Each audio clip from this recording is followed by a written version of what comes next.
ಆಮೇಲೆ ನಮ್ಮ ಅಜ್ಜಿ ಹೇಳ್ತಾರೆ, ಇಲ್ಲ ಎರಡೂ ಕನಸು ಅಂತ ಮೀನಿಂಗ್ ಬರೋದಿಲ್ಲ, ಅವಳು ಬದುಕ್ಬಿಟ್ರೆ, ಬಿಕಾಸ್ ಅವಂದು ಎರಡು ಕನ್ಸಾಗೆ ಉಳಿದ್ಬಿಡುತ್ತೆ ಅಂತ ಸ್ಟೋರಿ ಅದು. ಓಕೆ ಸೊ ಬಟ್ ಅವರು ಇಲ್ಲ, ಈ ತರ ಆಡಿಯನ್ಸ್ ತುಂಬಾ ಒಂಥರ ಬೇಜಾರಾಗೋಗುತ್ತೆ, ಈ ತರ ಕಲ್ಪನಾನು ಸಾಯಿಸ್ಬಿಟ್ರೆ. ಆ ವಾಯ್ಸ್ ಅನ್ನು ಅವ್ರು ಬಂದಾಗ ನಾವ್ ಅದನ್ನ ನೋಡಿ ಕುಣಿತಿದ್ವಿ ಅಷ್ಟೇ ಹೊರತು ಅವ್ರಿಗೇನು ಒಂಥರ ಇದೇ ಇಲ್ಲ, ಆಚೆ ಕಡೆ ತೋರ್ಸ್ಕೊತಾನೆ ಇರ್ಲಿಲ್ಲ. ಅಂಡ್ ಪ್ರಾಬಬ್ಲಿ ಅವ್ರಿಗೆ ಅದು ಇದು ಇರ್ಲಿಲ್ಲ. ಆದ್ರೆ ಯಾರು ಅವ್ರನ್ನ ಇದು ಚೆನ್ನಾಗಿತ್ತು, ಈ ಕತೆ ಹಿಂಗಿತ್ತು ಅಂತ ಅನ್ಬಿಟ್ರೆ ಅವಾಗ ಖುಷಿ ಆಗೋದು, ಅದನ್ನ ನೋಡ್ತಾ ಇದ್ದೆ. ಇವಾಗಿನ ಕಾಲದಲ್ಲಿ ಏನ್ ಒಂಚೂರು ನಾವು ಹಬ್ಬ ಅಂದ್ರೂನು ಒಂಥರ ಬಂತು ಬಂತು ಅಂತೀವಿ ಅಲ್ವಾ, ಅಲ್ಲಿ ಯಾವತ್ತು ಒಬ್ರು ನಾನು ಅವ್ರ ಆ ಕಾನ್ವರ್ಸೇಷನ್ ನಾನು ನೋಡಿಲ್ಲ.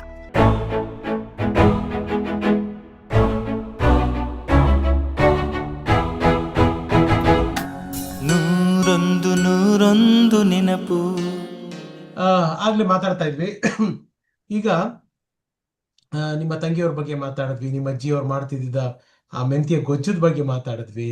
It was all very very nice, ಅದೆಲ್ಲ ಕೇಳೋದಕ್ಕೆ ಚಂದ. ಈ ಸಿನಿಮಾದವರು ಹೇಗೆ ಅಂದ್ರೆ ಕಾದಂಬರಿಗಳನ್ನ ಓದಿ ಅಜ್ಜಿಯವ್ರನ್ನ ಅಪ್ರೋಚ್ ಮಾಡೋರಂತ ಹೇಗಂತೆ? ಹೌದು ಹೌದು, ಅವ್ರಿಗೆ ಕತೆ ಇಷ್ಟ ಆಗಿ ನಮ್ಮ ಅಜ್ಜಿನ ಅಪ್ರೋಚ್ ಮಾಡೋರು, ಈ ತರ ಮೂವಿ ಮಾಡ್ತೀವಿ ಅಂತ. ಅವಾಗ ಅವರು ಅದನ್ನ ಓದಿ ಅದೇ ಎರಡೂ ಕನಸುನ ಕೇಳಿದ್ರ ಹಂಗೆ ಸ್ವಲ್ಪ ಚೇಂಜ್ ಮಾಡಿದ್ದಾರೆ ಅಂತ. ಓಕೆ ಎಂಡಿಂಗ್ ಅಲ್ಲಿ ಅವಳು ಅದೇ ಆಮೇಲೆ ನಮ್ಮ ಅಜ್ಜಿ ಹೇಳ್ತಾರೆ, ಇಲ್ಲ ಎರಡೂ ಕನಸು ಅಂತ ಮೀನಿಂಗ್ ಬರೋದಿಲ್ಲ, ಅವಳು ಬದುಕ್ಬಿಟ್ರೆ, ಬಿಕಾಸ್ ಅವಂದು ಎರಡು ಕನ್ಸಾಗೆ ಉಳಿದ್ಬಿಡುತ್ತೆ ಅಂತ ಸ್ಟೋರಿ ಅದು. ಓಕೆ ಸೊ ಬಟ್ ಅವರು ಇಲ್ಲ, ಈ ತರ ಆಡಿಯನ್ಸ್ ತುಂಬಾ ಒಂಥರ ಬೇಜಾರಾಗೋಗುತ್ತೆ, ಈ ತರ ಕಲ್ಪನಾನು ಸಾಯಿಸ್ಬಿಟ್ರೆ, ಅದ್ರಿಂದ ನಾವು ಒಂಥರ ಅರ್ಧಂಬರ್ಧ ಆಡಿಯನ್ಸ್ ತಿಳ್ಕೊಳ್ಳಿ ಅನ್ನೋ ತರ ತೆಗಿತೀವಿ ಅಂತ ಆಮೇಲೆ ಹೇಳಿದ್ರು. ಸೊ ಅವ್ರ ಥ್ರೂಔಟ್ ಪ್ರಾಸೆಸ್ ಅಲ್ಲೂ ಅವ್ರ ಇಂಟರಾಕ್ಷನ್ ಇದ್ದೇ ಇರೋದು. ವಂಡರ್ಫುಲ್. ಅಂಡ್ ನಾನು ಯಾವ್ದೋ ಒಂದು ಫೋಟೋ ನೋಡಿದೆ ಅಣ್ಣವ್ರ ಜೊತೆ, ವಾಣಿಯಮ್ಮ ಅವ್ರದ್ದು, ರಾಜ್ಕುಮಾರ್ ಸರ್ ಜೊತೆ. ಎರಡು ಕನಸುದೇ 100 days ಫಂಕ್ಷನ್ ಅಂತ ಕಾಣುತ್ತೆ. ಹೌದು.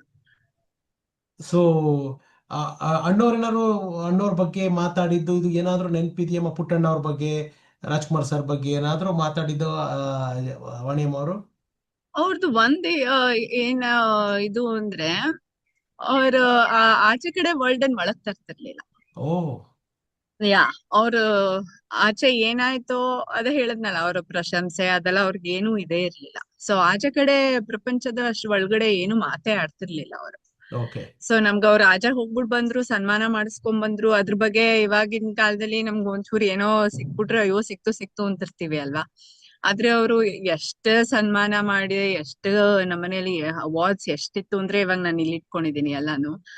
ಆ ಅವಾರ್ಡ್ಸ್ ಅನ್ನು ಅವ್ರ್ ಬಂದಾಗ ನಾವ್ ಅದನ್ನ ನೋಡಿ ಕುಣಿತಿದ್ವಿ ಅಷ್ಟೇ ಹೊರತು ಅವ್ರಿಗೇನು ಒಂಥರ ಇದೇ ಇಲ್ಲ, ಆಚೆ ಕಡೆ ತೋರ್ಸ್ಕೊತಾನೆ ಇರ್ಲಿಲ್ಲ. ಅಂಡ್ ಪ್ರಾಬಬ್ಲಿ ಅವ್ರಿಗೆ ಅದು ಇದು ಇರ್ಲಿಲ್ಲ. ಆದ್ರೆ ಯಾರು ಅವ್ರನ್ನ ಇದು ಚೆನ್ನಾಗಿತ್ತು, ಈ ಕತೆ ಹಿಂಗಿತ್ತು ಅಂತ ಅನ್ಬಿಟ್ರೆ ಅವಾಗ ಖುಷಿ ಆಗೋದು, ಅದನ್ನ ನೋಡ್ತಾ ಇದ್ದೆ. ಅವ್ರ ಕತೆ ಚೆನ್ನಾಗಿದೆ, ನಮ್ಗೆ ಇಷ್ಟ ಆಯ್ತು ಅಂತ ಹೇಳಿದ್ರೆ ಖುಷಿ ಆಗೋದು. ಆದ್ರೆ ಅವಾರ್ಡ್ಸ್ ಫಂಕ್ಷನ್ಸ್ ಅದೆಲ್ಲ ಅವ್ರಿಗೇನು ಇರ್ಲೇ ಇರ್ಲಿಲ್ಲ. ಅದ್ರ ಬಗ್ಗೆನು ಮಾತಾಡ್ತಿರ್ಲಿಲ್ಲ ಅವ್ರ ಮನೇಲಿ. ಎಷ್ಟು ಗ್ರೌಂಡೆಡ್ ನೋಡಿ, ನಿಜವಾಗ್ಲೂ ತುಂಬಾ. ನಾವು ಅದನ್ನ ಅಳವಡಿಸ್ಕೋಬೇಕು, ಆದ್ರೆ ಕಷ್ಟ ಇದೆ. ಇಲ್ಲ, ಅಳವಡಿಸ್ಕೊಂಡಿದ್ದೀರಮ್ಮ ಸ್ವಲ್ಪ ಅಲ್ಲ ನೀವು. ಅದಕ್ಕೆ ಯಾಕಂದ್ರೆ ನಾನು ನಿಮ್ ಕೆಲ್ಸಗಳದ್ದು ಮಾತಾಡ್ತೀನಿ, ನೀವೇನ್ ಕಡಿಮೆ ಕೆಲ್ಸಗಳು ಮಾಡಿಲ್ಲ. ಅದೆಲ್ಲ ನಿಮ್ಮ ಜೀನ್ಸ್ ಅಲ್ಲಿ, ನೀವು ನಿಮ್ಮ ಲೈಫ್ ಅಲ್ಲಿ ಅಳವಡಿಸ್ಕೊಂಡಿರೋದಕ್ಕೆ ಇವತ್ತು ನೀವು ಇಷ್ಟು ಕೆಲಸ ಮಾಡಿ ಇಷ್ಟು ದೊಡ್ಡ ಸ್ಥಾನದಲ್ಲಿರೋದು. ಅದು ನಾವು ಯಾರು ಹೇಳಕ್ ಬೇಡ, ಆಟೋಮೆಟಿಕಲಿ ನಿಮ್ಗೆ ಫ್ಯಾಮಿಲಿಯಿಂದ ಬಂದ್ಬಿಡತ್ತದು. ಇನ್ನು ಈ ಬರವಣಿಗೆ ವಿಚಾರದಲ್ಲಿ ಇವ್ರುಗಳು, ಈ ತ್ರಿವೇಣಿಯಮ್ಮ, ವಾಣಿಯಮ್ಮ ಅಲ್ಲ ಏನ್ ಮಾತಾಡೋರು ಅಂತ, ಏನಾದ್ರೂ ಅವ್ರವ್ರ ಕತೆಗಳು ವಿಚಾರಗಳ ಬಗ್ಗೆ ಏನಾದ್ರು ಚರ್ಚೆ ಮಾಡೋರಂತ? ಒಂದೊಂದ್ಸತಿ ಆರ್ಯಂಬ ಪಟ್ಟಾಭಿ ಅವರೆಲ್ಲ ಮನೆಗ್ ಬಂದಾಗ ಚರ್ಚೆ ಮಾಡೋರು. ಆದ್ರೆ ಒಂಥರ ನಾನ್ ನೋಡಿರೋ ಪ್ರಕಾರ ಅವರು ನಮ್ಮನೆಗ್ ಅನುಪಮ ನಿರಂಜನ ಬರೋರು, ಕಮಲಾ ಹಂಪನ ಬರೋರು, ಆಮೇಲೆ ವಿಜಯ ದಬ್ಬೆ ಬರೋರು, ಸುಜಾತ ಬರೋರು, ಇವರೆಲ್ಲ ಜೊತೆ ಡಿಸ್ಕಷನ್ ಮಾಡಿರೋದ್ ನೋಡಿದೆ. ಅವ್ರದ್ದೇನಾದ್ರೂ ಇದ್ರೆ ನಮ್ಮ ಅಜ್ಜಿ ಹತ್ರ ಕೇಳ್ಕೊಳ್ಳೋರು. ಸೊ ಅಂಡ್ ಆಲ್ಸೋ ಇನ್ನೊಂದ್ ಹೇಳಕ್ ಇಷ್ಟಪಡ್ತೀನಿ, ನಮ್ಮ ಅಜ್ಜಿ ತುಂಬಾ ಒಂಥರ ಇನೋವೇಟಿವ್, ತುಂಬಾ ಎಕ್ಸ್ಪೆರಿಮೆಂಟ್ಸ್ ಮಾಡೋರು ಆಗಿನ ಕಾಲದಲ್ಲೇ. ಅವರು ಒಂದು ಬುಕ್ ತಂದ್ರು, ಅದ್ರಲ್ಲಿ ಫಸ್ಟ್ ಅಂಡ್ ಲಾಸ್ಟ್ ಚಾಪ್ಟರ್ಸ್ ನಮ್ಮ ಅಜ್ಜಿದು, ಅದ್ರ ಮಧ್ಯ ಎಲ್ಲಾನು ಡಿಫ್ರೆಂಟ್ ಆಥರ್ಸ್ ಅವಾಗಿನ ಕಾಲದಲ್ಲೇ. ವಾವ್. ಸೊ ಆಮೇಲೆ ಅದನ್ನ ಬುಕ್ ಹೊರತಂದ್ರು. ಆದ್ರೆ ಅದು ಕೊಲಾಬರೇಟಿವ್ ಅಪ್ರೋಚ್ ಅವಾಗೆಲ್ಲ ಇರ್ಲಿಲ್ವಲ್ಲ. ಹಾ ಹಾ. ಅಂತದ್ರಲ್ಲಿ ನಾವ್ ಅವಾಗ ನೆನೆಸ್ಕೊಂಡ್ರೆ ಇವಾಗ ಅನ್ಸುತ್ತೆ, ಅವಾಗ ಮೈಸೂರಮ್ಮಂಗ್ ಹೆಂಗ ಥಾಟ್ ಬಂತು ಕೊಲಾಬರೇಟಿವ್ ಅಪ್ರೋಚ್ ಮಾಡ್ಕೊಂಡು ಮಾಡೋದು, ಅದ್ ಗೊತ್ತೇ ಇರ್ಲಿಲ್ಲ. ಆ ಟೈಮಲ್ಲೆಲ್ಲ ಅವರು ವೇರಿಯಸ್ ಆಥರ್ಸ್ ಜೊತೆ ಡಿಸ್ಕಸ್ ಮಾಡೋದು ಎಲ್ಲ ಮಾಡೋರು. And how use to compliment ಅವ್ರಿಗವ್ರು, ಒಬ್ರಿಗೊಬ್ರು ಆ ಮಹಾನ್ ದೈತ್ಯ ಪ್ರತಿಭೆಗಳು ಅವರವರ ಬರಹಗಳನ್ನ ವಿಚಾರಗಳನ್ನ ಹೇಗೆ ಕಾಂಪ್ಲಿಮೆಂಟ್ ಮಾಡ್ಕೊಳ್ಳೋರಂತಮ್ಮ? ನಾನೇ ಜ್ಞಾಪಕ ಇರೋ ಹಂಗೆ ನಾನ್ ಒಂದೊಂದ್ಸತಿ ಅಲ್ಲೇ ಕೂತಿರ್ತಿದ್ದೆ, ಬಿಕಾಸ್ ನನ್ ತಂಗಿ ನೋಡ್ಕೋತಾ ಇರೋರು, ಹ್ಮ್. ಚಿಕ್ಕವಳು ಅವಳಿನ್ನು, ಅವ್ರೆಲ್ಲ ಬಂದಾಗ. ಸೊ ಒಂಥರ ಅವ್ರದೆಲ್ಲ ಒಂಥರ ಕಾನ್ವರ್ಸೇಷನ್ ಬೇರೆ ತರ, ಒಂಥರ ಸರಸ್ವತಿನೇ ಅಲ್ಲಿ ಇದ್ದಾಳೆ ಅನ್ನೋ ತರ ಇರ್ತಿತ್ತು. ಒಬ್ರಿಗೊಬ್ರಿಗೆ ಹೊಗಳ್ಕೊತಿರ್ಲಿಲ್ಲ. ಎಲ್ಲಾರು ಒಂಥರ ಎಲ್ಲಾ ಹೇಳ್ಬೇಕು ಅಂದ್ರೆ ಒಂಥರ ತುಂಬಾ ಯುನೀಕ್. ಯಾರು ಒಬ್ರಿಗೊಬ್ರು ನೀವ್ ಹಿಂಗೆ ನಾ ಹಂಗೆ ಅಂತ ಒಂದ್ ಸತಿನೂ ನಾ ನೋಡಿಲ್ಲ. ವಾವ್. ದಿನನಿತ್ಯ ವಿಚಾರಗಳು, ಅದ್ ಬರ್ದೆ ಅಂತ ಬುಕ್ಸ್ ಹಂಚ್ಕೊಳಕ್ ಬರೋರು, ಇವ್ರ ಅವ್ರಿಗೆ ಬುಕ್ಸ್ ಕೊಡೋರು, ಆತರ ಇತ್ತೆ ಹೊತ್ತು. ಇವಾಗಿನ ಕಾಲದಲ್ಲಿ ಏನ್ ಒಂಚೂರ್ ನಾವು ಹಬ್ಬ ಅಂದ್ರೂನು ಒಂಥರ ಓ ಬಂತು ಬಂತು ಅಂತೀವಿ ಅಲ್ವಾ. ಅಲ್ಲಿ ಯಾವತ್ತು ಒಬ್ರು ನಾನ್ ಅವ್ರ ಕಾನ್ವರ್ಸೇಷನ್ ನಾನು ನೋಡಿಲ್ಲ, ವಂಡರ್ಫುಲ್. ಕೇಳಿಸ್ಕೊಂಡೇ ಇಲ್ಲ. ವಂಡರ್ಫುಲ್. ಸೊ ಅಂತ ಪ್ರಾಬಬ್ಲಿ ಅದು ಹೇಳ್ತೀವಲ್ಲ ಅಂತವ್ರು ಅದ್ ತೋರ್ಸ್ಕೊಳಲ್ಲ ಅನ್ಸುತ್ತೆ.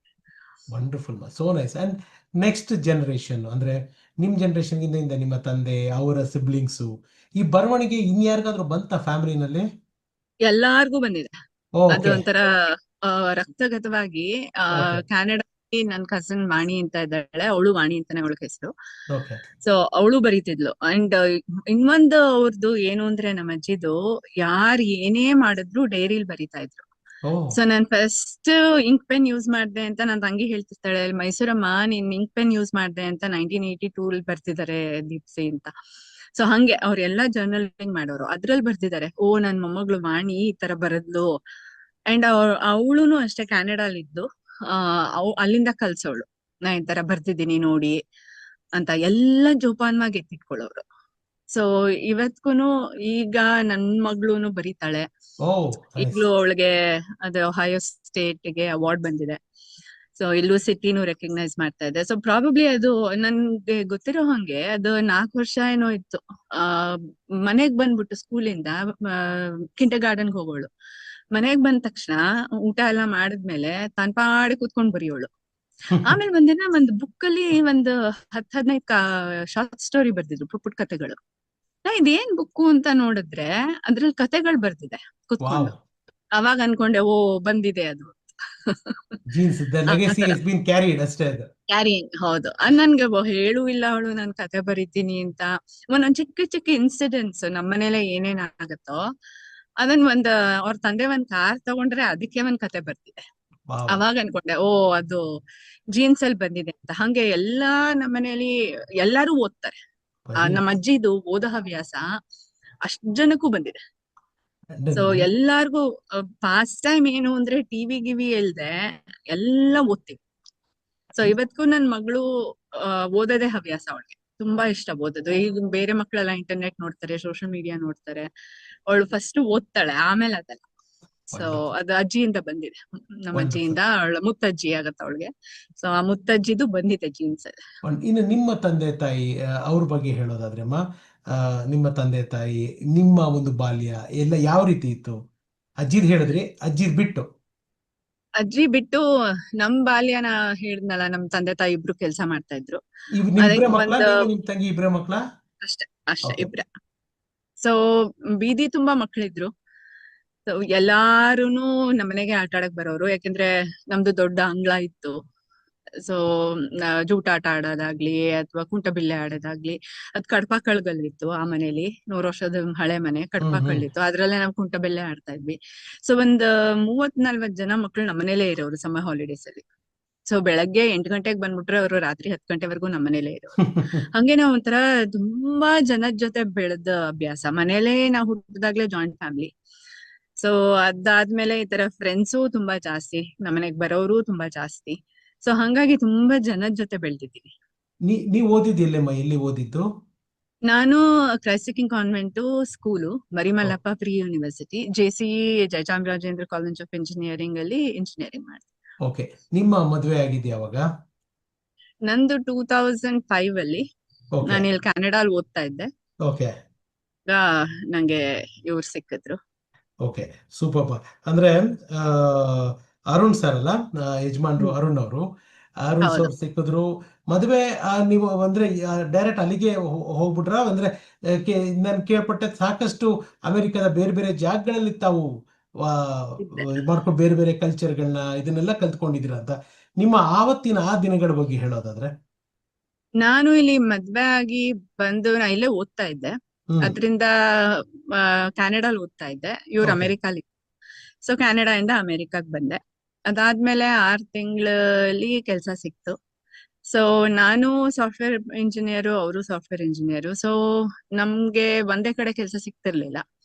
ಅವ್ರಿಗೆ ಒಂದ್ ಕಡೆ ಸಿಕ್ಕದು, ನಂಗ್ ಒಂದ್ ಕಡೆ ಸಿಕ್ಕದು. ಹೀಗಾಗಿ ನಾವು ಅವ್ರು ಎಲ್ಲಿರ್ತಿದ್ರೋ ವೀಕೆಂಡ್ಸ್ ಅಲ್ಲಿ ಹೋಗ್ತಾ ಇದ್ದೆ, ಅವ್ರು ನಾನಿರೋ ಜಾಗದಲ್ಲಿ ಬರ್ತಾ ಇದ್ರು. ಸೊ ಹೀಗಾಗಿ ಸುಮಾರು ಜಾಗಗಳು ನೋಡ್ಬಿಟ್ಟಿದ್ವಿ ಈ ತರ ಕೆಲ್ಸದಿಂದಾನೆ. ಸುಮಾರು 8-9 ವರ್ಷ ಇದೇ ತರ ಇತ್ತು.